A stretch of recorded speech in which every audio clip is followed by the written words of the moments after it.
not the end of the show, because it's time for the Masters EMEA. Let's talk about some of the questions. Actually, settle in, grab yourself a nice good old cup of tea, and join us as we talk about Oh, he's got his cup ready. My cup. I'll turn it this way. All right.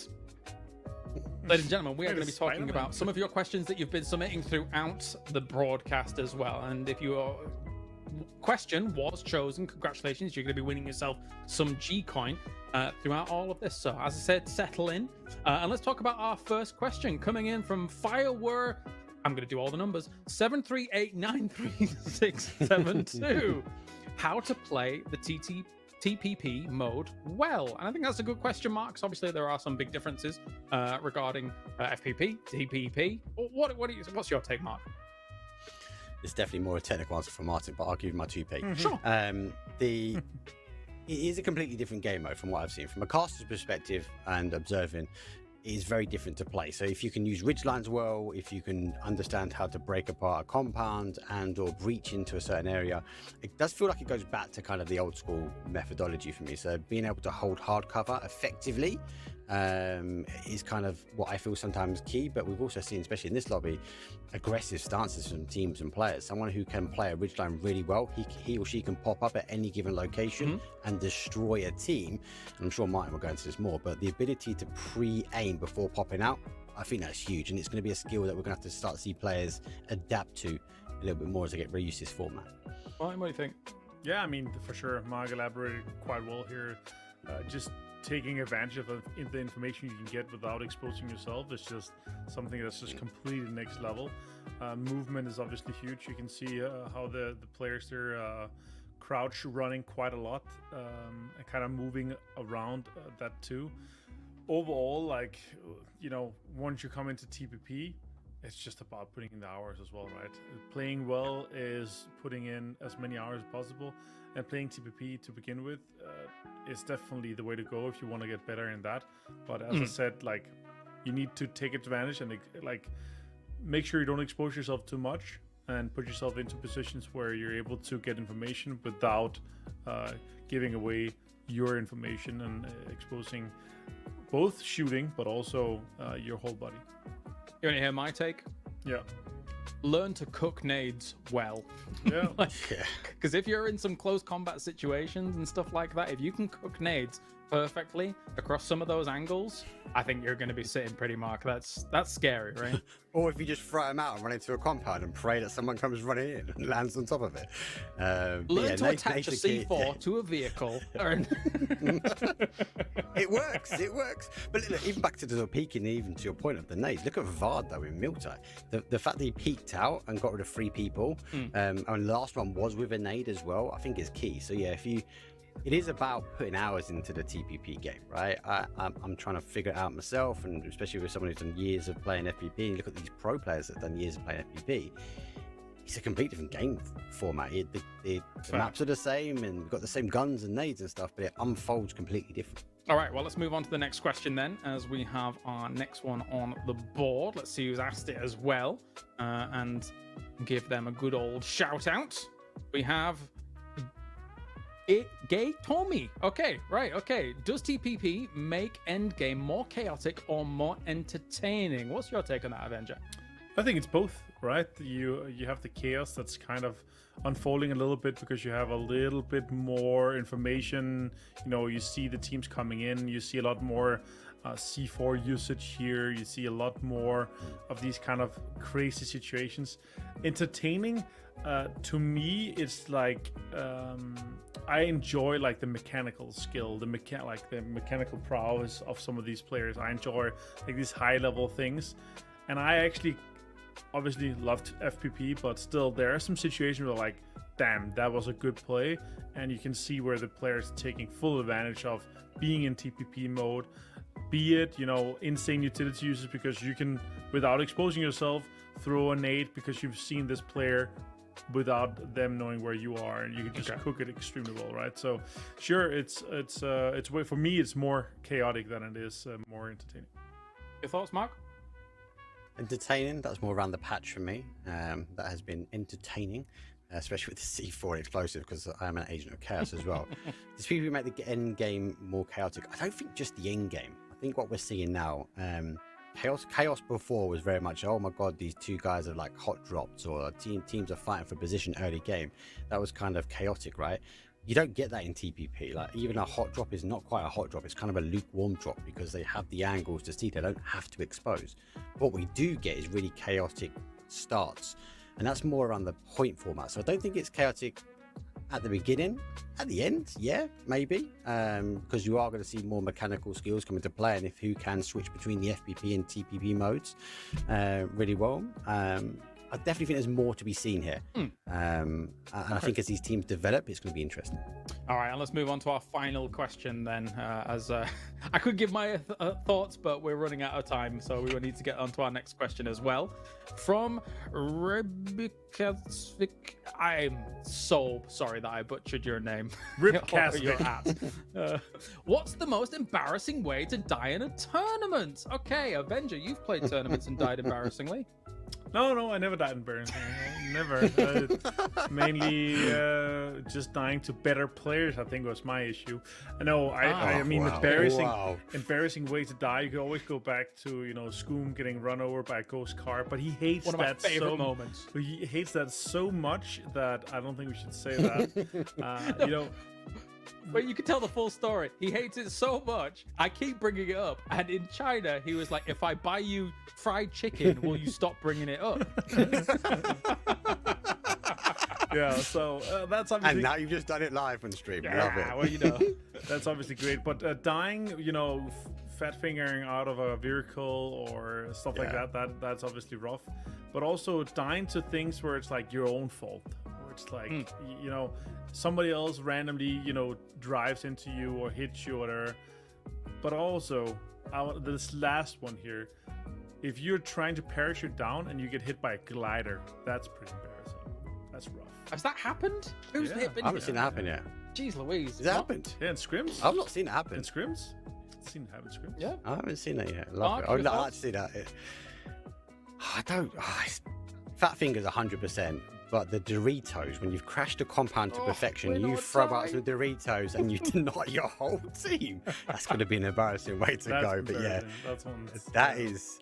it's such a use of a good utility. Hey, I'm going to roll this forward because we need to get to the next place, and you just delete your whole team. That's going to be an embarrassing way to go. Well, I thought we all thought we would never see this one, but being ran over by the ferry, which recently happened. Yes. Yeah, that one is good. That one was good, right? Yeah.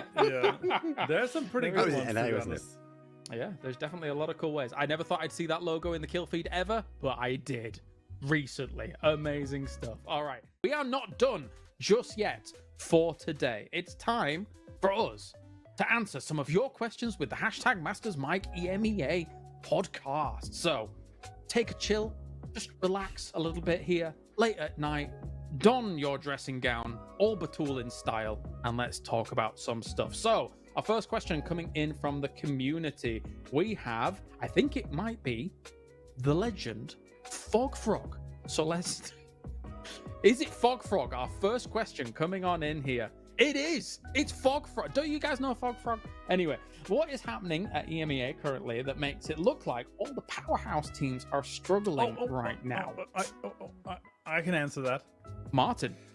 The greatest roster move in EMEA ever to happen that made a landslide for all the other teams. Corexy going to Virtus Pro, starting the landslide of all the other teams having to replace a star player, right? It effectively put damage onto FaZe Clan, that effectively put damage onto Foot, that put Pixelig into retirement. Like, that is just rough.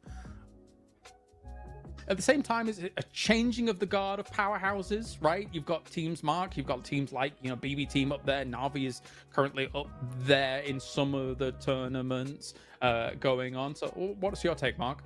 Again, I agree with Martin's point. I think it's very valid. The other side of it, though, is, as we said before, is that Twisted Minds have kind of been the powerhouse for so long, right?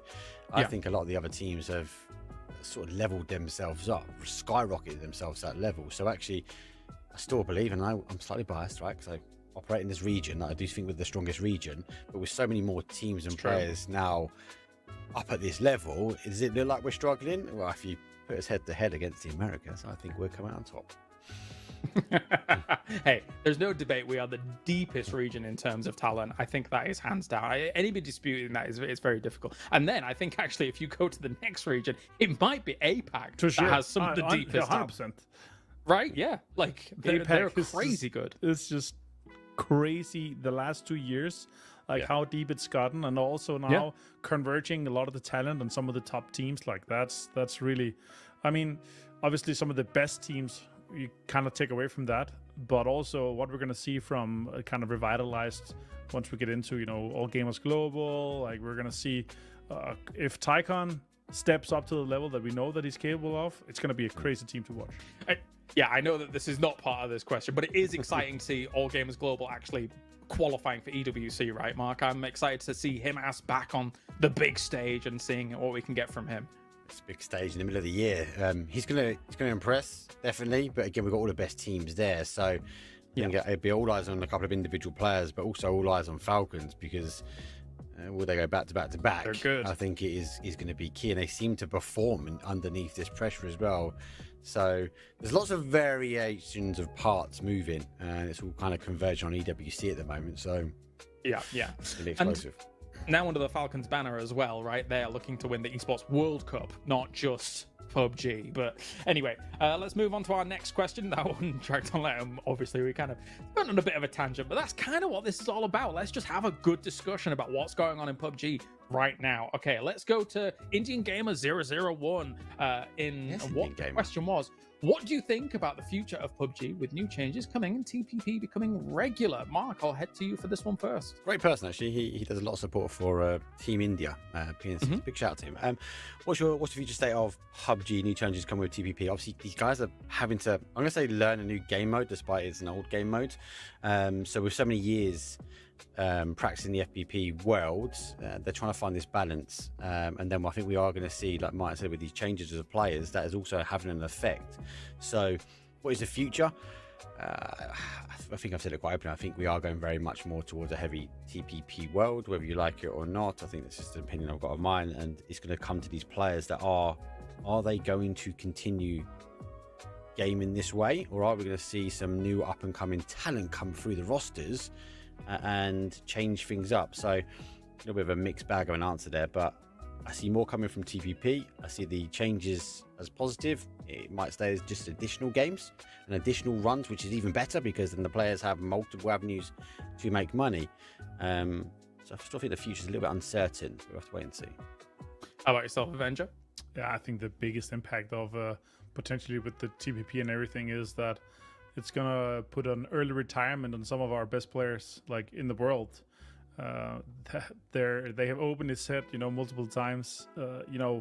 I'm not as good at TPP as I have in FPP. So if TPP becomes like the whole new thing, I'm just gonna retire. So it's gonna put a massive shift into the whole kind of landscape, both on teams, but also on, as you said, potential talent prodigies coming in.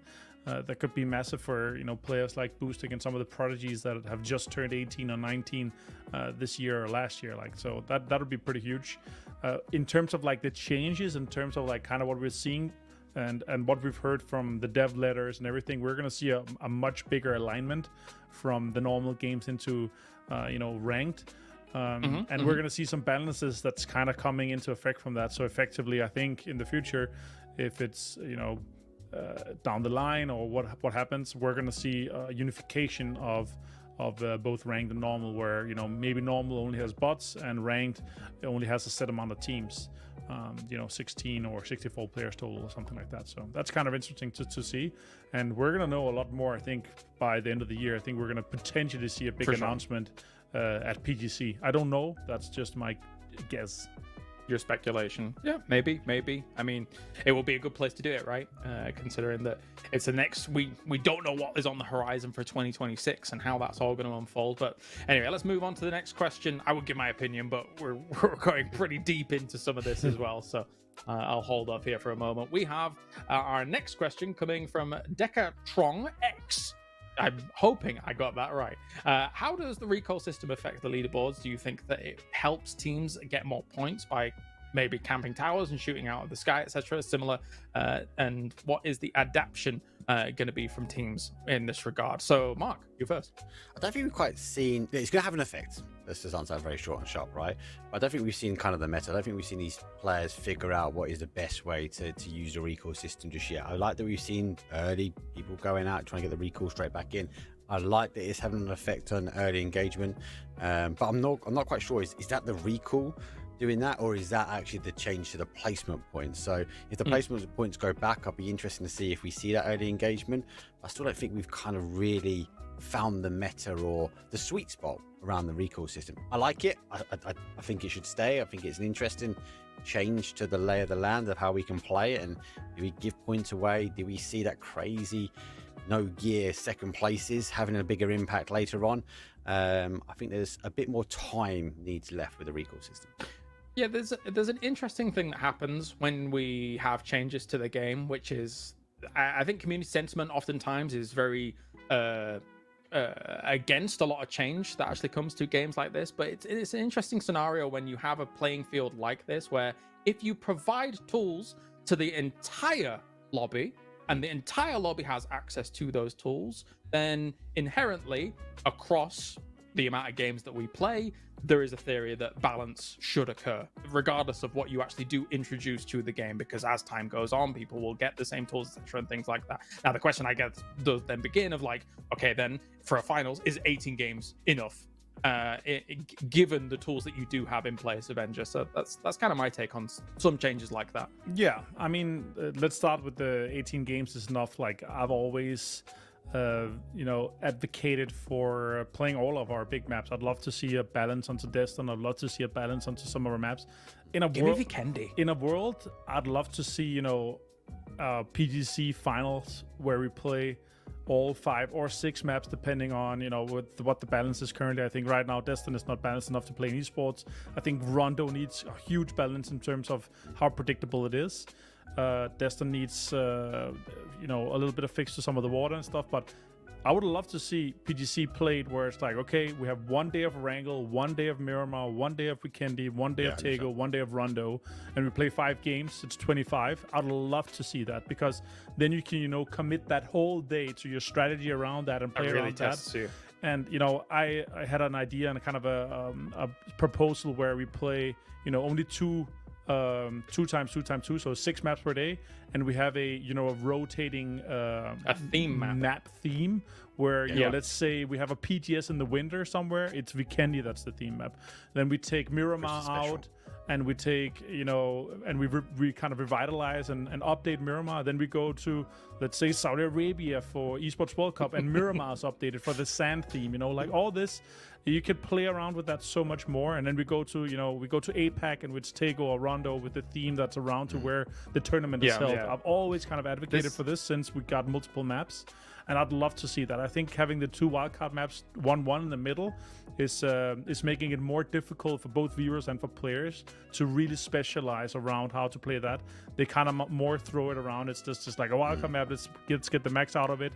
We're gonna focus on Wrangle and Miramar because that's 2/3 of our points.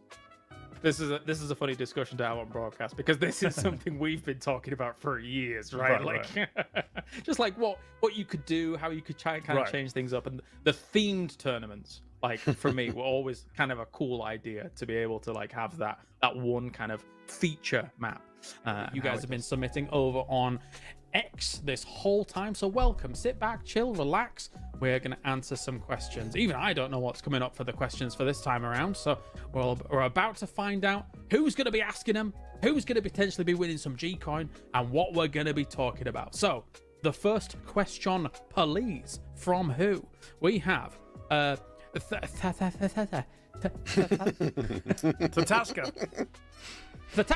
Thank you, Martin. Oh, you're so good. What do you think of the placement point change? And I suppose to that extent, it's quite a short question, I suppose. So I guess also, like, what do you think it has done to the games overall so far here for the PPT? So, Mark, I'll start with you.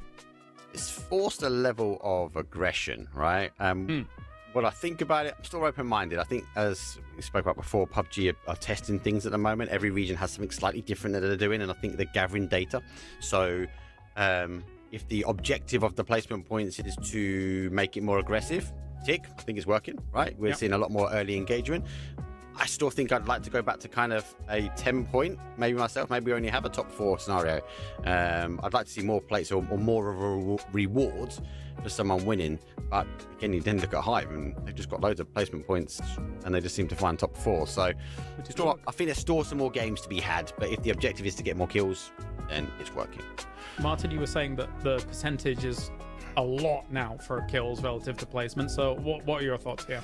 Yeah, well, I'm slouching a little bit back. That's a little bit of more of a podcast change, right? It's sinking. I mean, this is a long chat, but for this one here. But I'll try to cook it down. Yeah, we go from somewhere around 65 to 70% of the points coming from kills to now more than 85% are coming from kills, and it changes so many things.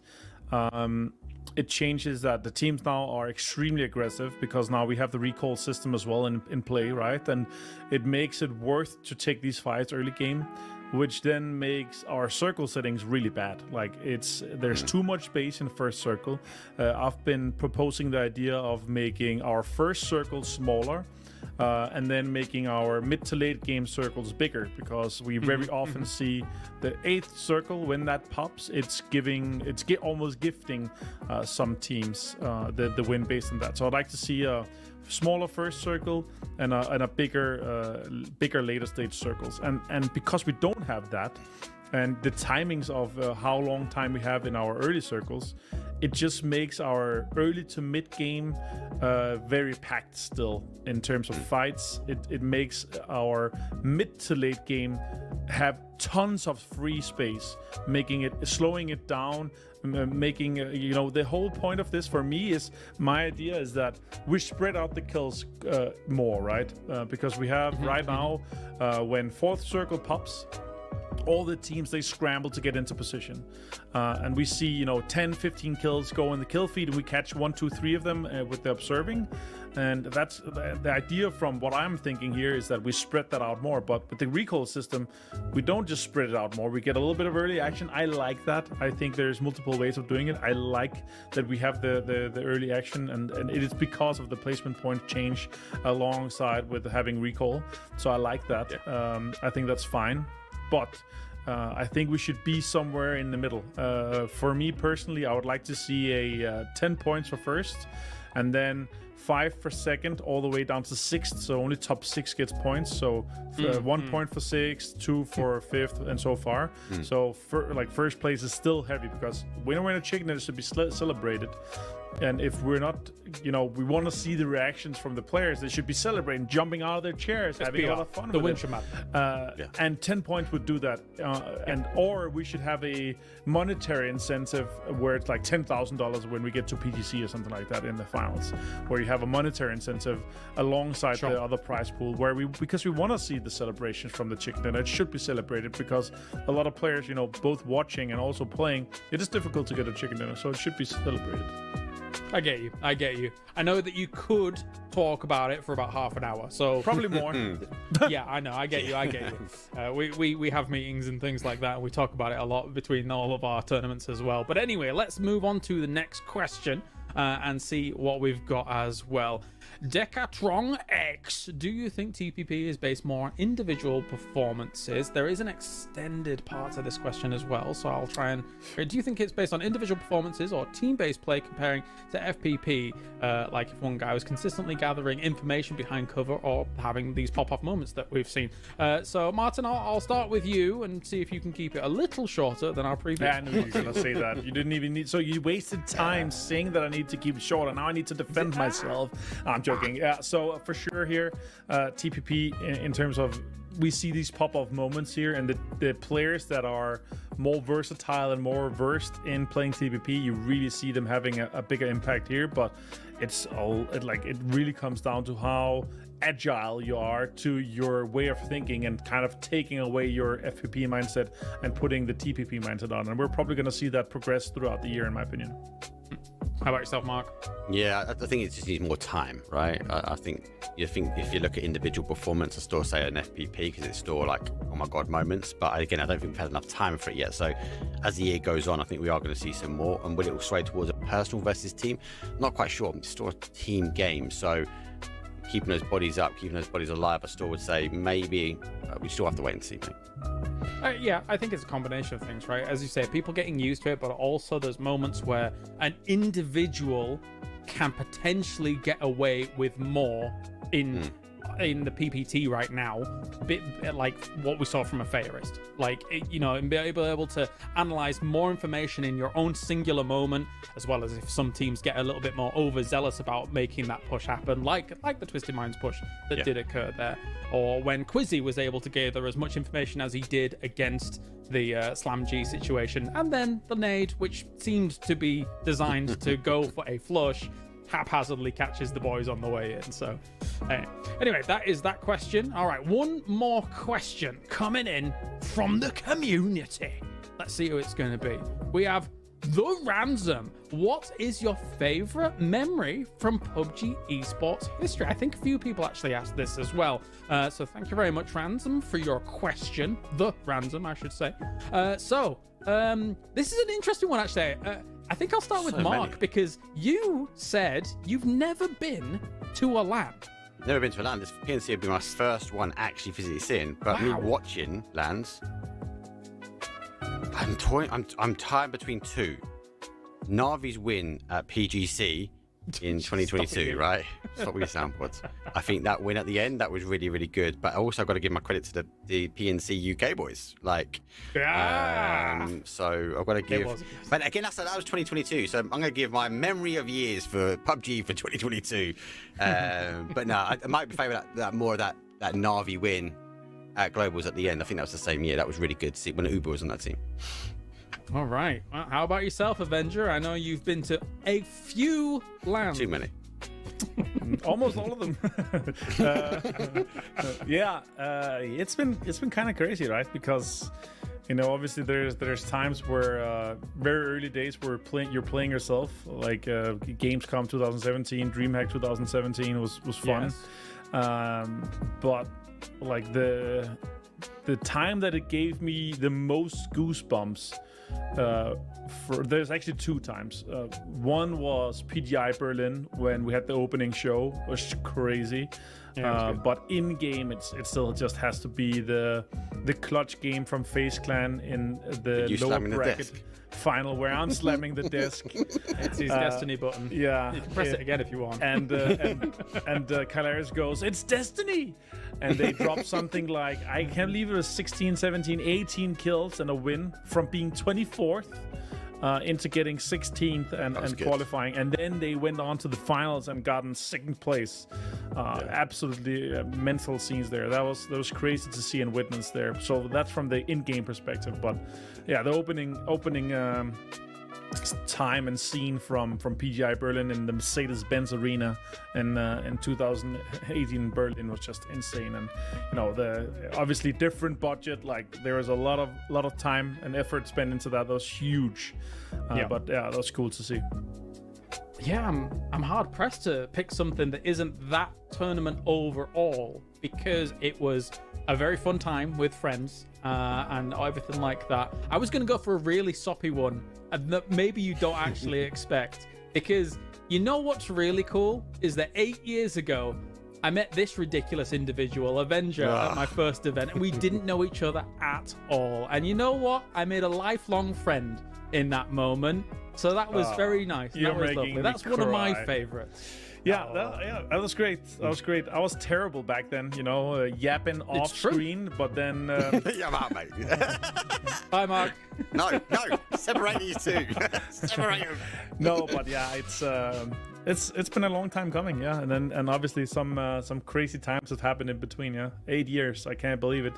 In a few months, it's gonna be 8 years since Gamescom as well. Like I can't believe we're pushing 9-10 years here with this esport and with PUBG. Like time is just flying past. Hopefully it continues. And with that soppy outro, we say congratulations to Hive, of course, being the Masters 2 champion. A brilliant performance from them, wall to wall. They are our champions. A huge thank you for tuning in around the world. Don't forget, we have NA coming up in just a little bit's time as well, so make sure to tune into that. Give old Toffee's a hello from us as well. He was there back when I met Anvqr as well. It was good old time. He was casting. All right. He was casting. What a lad. All right, that does it for us. Thank you very much for tuning in around the world. That has been Masters 2 for EMEA. We'll see you next time. Congratulations to Hive, our champions.